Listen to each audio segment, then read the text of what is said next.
kita langsung ke pokok permasalahan saja ya Pak Edi dan Pak Teguh, karena saya pikir ini sudah terlalu melebar kemana-mana.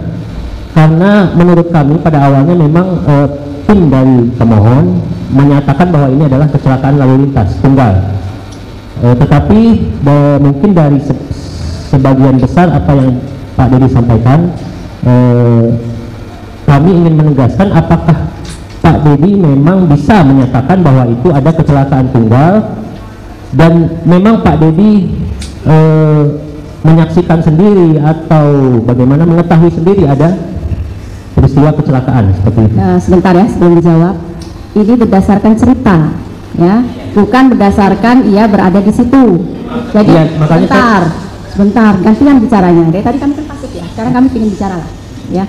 Jadi ini atas keterangan ini ada cerita dari orang yang bercerita, ya.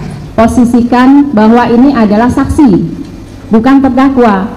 Jadi jangan diarahkan, jangan ditekan, jangan dipaksa untuk keterangannya. Bebaskan untuk saksi berbicara. Ya, kami hanya ingin menegaskan supaya itu dicatat di tetap akan dicatat dalam berita acara. Semua persidangan, semua apa yang terjadi dalam persidangan tetap. Halo kawan, jumpa lagi dengan Toro Channel ya. Sambil menunggu bebasnya 7 terpidana. Waduh, mata saya pedes, maaf, tak pakai kacamata kuda. Oke kawan, saya buka dulu ya. Assalamualaikum warahmatullahi wabarakatuh. Allahumma sholli ala sayyidina Muhammad wa ala ali sayyidina Muhammad.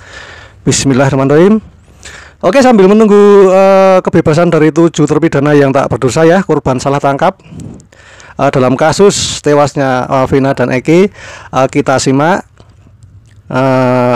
masalah kerja atau tugas jaksa. Apa sebenarnya tugas jaksa itu? Kok kalau disimak, kalau didengar tuh nggak ada enak-enaknya, nggak ada manis-manisnya, adanya cuma pahit, adanya cuma menyanggah. Ya namanya juga JPU ya, jaksa penuntut umum. Tapi ya mbak ya didengarkan ya, apakah kesaksian itu logis, apakah kesaksian itu benar, apakah kesaksian itu nyata, sesuai fakta di lapangan. Ya mbok ya dipertimbangkan loh.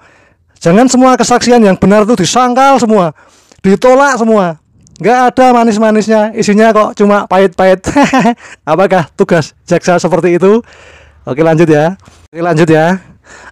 Jadi kita bahas masalah kesaksian Kang Deddy Mulyadi dalam sidang PK Saka Tatal ya.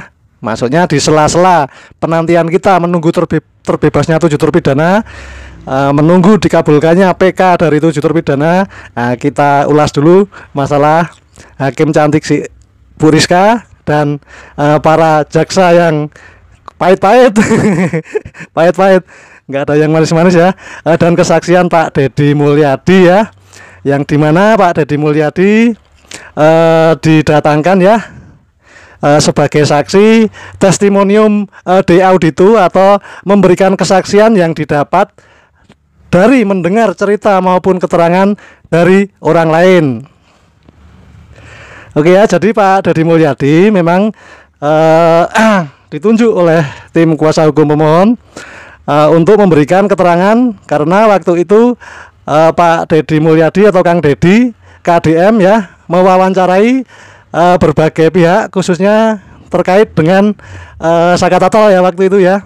Dan Kang Deddy menjelaskan dirinya hanya memberikan keterangan berdasarkan hasil wawancara dengan sejumlah pihak di kanal YouTube-nya KDM ya, yang menyiarkan atau menyajikan informasi perihal kasus salah tangkap 8 terpidana dalam kasus Vina dan Eki, hanya menyajikan keterangan yang valid, kredibel dan terpercaya. Oke lanjut ya.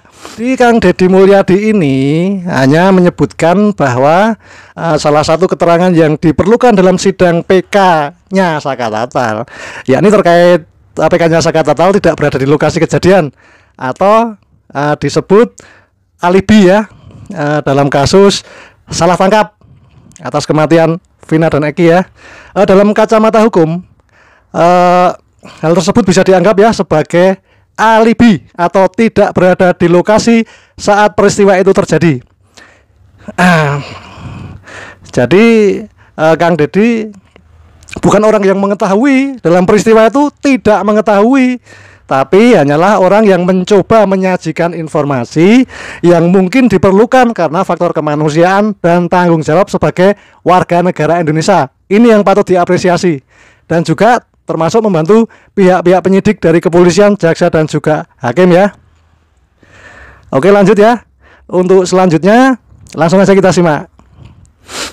Terima kasih Pak. Terima kasih Pak.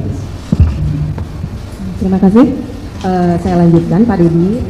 Dalam hal ini sebagaimana yang disampaikan oleh majelis, artinya dalam hal ini Bapak adalah sebagai saksi de audito ya, ada testimoni de audito ya, artinya yang mendengar, mengumpulkan dan sebagainya. Artinya seperti itu, bukan saksi fakta yang pada saat kejadian ada di situ, baik itu ada di tempat kecelakaan di jembatan, kemudian kejadian di showroom, di belakang showroom, kemudian kejadian mengejar dan sebagainya, Bapak tidak mengetahui secara pasti. Nah, dalam hal ini Bapak kedudukannya bukan sebagai saksi fakta, tetapi sebagai saksi testimoni de audito ya, begitu. Nah, saya ingin tanyakan tadi terkait Bapak dengan ada panggilan ingin menyampaikan bahwa mencari tahu dari keterangan saksi gitu ya, itu kan di luar persidangan, ya kan? Artinya keterangan yang disampaikan oleh mereka itu tidak disumpah, ya kan? Artinya mereka bebas memberikan keterangan, tapi itu tidak dengan sumpah. Nah, ketika disandingkan dengan keterangan mereka sebagai saksi yang ada di persidangan, yang kemudian kami sidangkan, kemudian hasilnya ada putusan dan sampai tingkat pertama, banding sampai dengan kasasi. Ya, di hasil keterangan-keterangan itu tuh mungkin keterangan yang Bapak sampaikan itu ada persamaannya dengan berkas dan ada juga perbedaannya sedikit mungkin ya, yang Bapak sampaikan.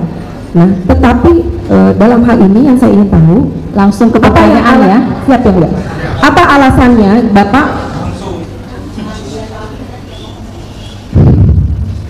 apa yang menjadi alasan Bapak untuk melakukan istilahnya sendirilah, maksudnya apa ya, melakukan pemeriksaan atau pembuktian sendiri?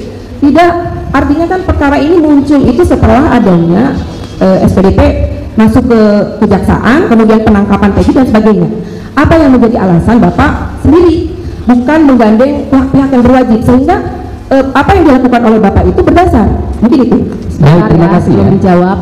Tadi sudah dijawab ya. Jadi tolong disimak pertanyaannya. Jadi tidak ada pengulangan lagi ya. Karena ini persidangan masih ada yang lain. Kalau kita cuma berputar di sini terus nggak akan selesai, ya. Jadi tolong disimak. Begitu juga dengan kuasa pemohon, sama dua-duanya, kuasa pemohon maupun termohon. Tolong disimak pertanyaannya. Jadi jangan ada pengulangan lagi, gitu ya. Baik, terima kasih yang mulia. Saya hanya ingin lebih mendetail aja Bu, artinya tadi kan sudah memang mengatakan bahwa itu panggilan jiwa. Artinya maksud saya, kalaupun seperti ini kan, iya.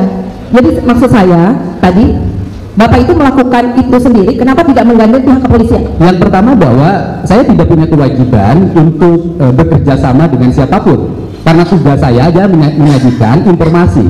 Informasi ini bisa digunakan oleh kuasa hukum, bisa digunakan oleh jaksa, bisa digunakan oleh penyidik. Dan seluruhnya kan terbukti hari ini bahwa seluruh data informasi yang saya sampaikan bisa menjadi landasan bagi PK-nya Sakapata, dan nanti bisa menjadi landasan bagi PK-nya 7 terpidana. Dan kemudian para pihak yang berkeberatan terhadap berbagai kesaksian yang diduga palsu 2016 semuanya berproses, dilaporkan ke Mabes Polri. Apa yang saya lakukan sesungguhnya adalah bagian dari upaya saya untuk membantu alat penegak hukum agar mendapat informasi